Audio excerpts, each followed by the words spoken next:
Dear students, I hope you are all well and studying in your home. Last week we discussed about the elements in chapter Elements, Compound and Mixtures, in which we discuss about the matter, what are the pure substances, elements, compounds and homogeneous and heterogeneous mixtures. I hope you understand them, and if you have any confusion you can ask. I also send you some questions which are in the form of true and false, in which first question is a pure substance has a definite composition. So it is a true answer, because any pure substances which is made up of only one type of atoms, and each atom by which the substances make is in have a definite composition of it.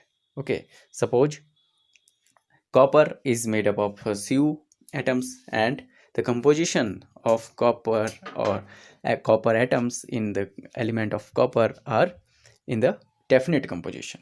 So it is a true. So first one is true. So this is true. You have to write T in front of that. So you have to copy down in your fair notebook also. Second is a pure substance has varying melting and boiling points. So pure substance have varying melting and boiling points. It is true or not? So as you read from PDF, a pure substance has definite melting and boiling points specific. These are not varying. So it is false. So what is the answer? It is false.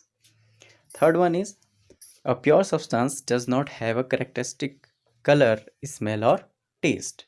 Okay, pure substance does not have a characteristic color, smell or taste. It is right or wrong?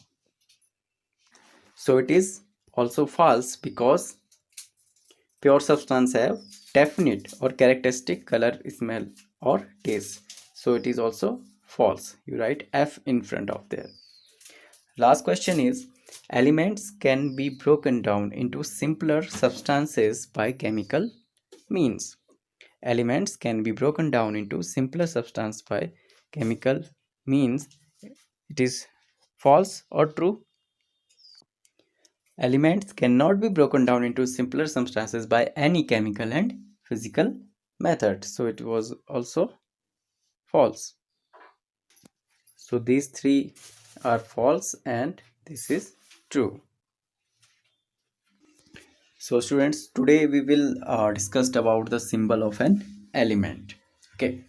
So a chemical symbol is the representation of an atom of an element or the element itself. For example, the chemical symbol of hydrogen is H. Okay. So it is a symbol by which we can identify any element. Okay.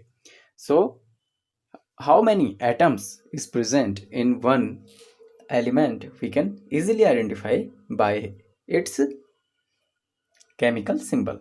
Suppose hydrogen and its chemical symbol is H.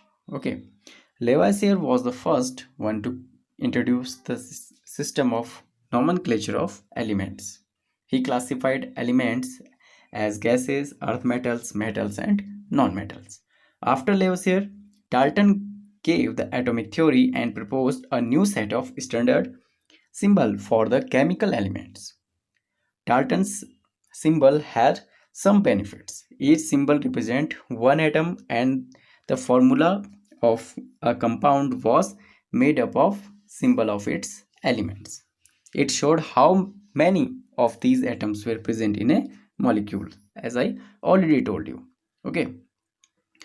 Now, then what happened? A few years later, Dalton's system was suppressed with the chemical symbol and formula by John Jacob Berzelius, which are still used today. Berzelius suggested just using letters, arguing that letters are easier to write and print. Okay, you can easily understand that letters are easy to write and understand. So the rule of Bergelius was followed, and still now we will use the Bergelius formula. Scientists have arranged elements using the symbol in a table called the modern periodic table. Okay, and I show you some elements and their chemical symbol. Okay, about periodic table you will be read in your higher classes. So you can see symbol derived from the first letter of their English name, as hydrogen is derived from H, and carbon and its symbol is C, nitrogen symbol is N, oxygen symbol is O, and phosphorus symbol is P, and sulfur symbol is S, and iodine symbol is I, capital I. Okay, and symbols derived from the two letters of their English name, that elements and symbol. Elements is helium and its symbol is He, magnesium Mg, first two letters you can see, aluminum Al, silicon Si, chlorine Cl. Okay, these are derived from the two letters of their English name. Okay, from their name. Okay, as you see, calcium is right at Ca, manganese is Mn, and cobalt as zinc. And some elements symbol derived from the Latin name. Okay, as sodium is called in Latin language natrium, so its symbol is Na. Potassium is called kalium, so its symbol is K. Iron said ferrum, so its chemical symbol is Fe. Copper is known in Latin language cuprum, and its symbol is Cu. And silver is known as argentum, and its symbol is Ag. And gold, aurum, is called in Latin language, so its symbol also Au. Same as mercury is known as hydrocyrrhum in Latin language, so its symbol is written as Hg.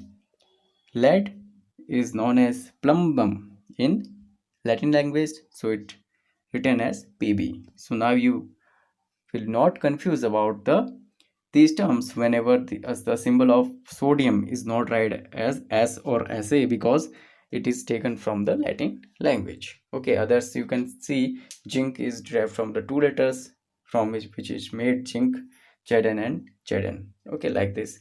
And some symbol are only for their name. Okay, from their directly from their name, as hydrogen is H, nitrogen is N. Okay, like that. So hope you will be understand these terms, and uh, if you have any confusion you can ask anytime. Okay, thank you.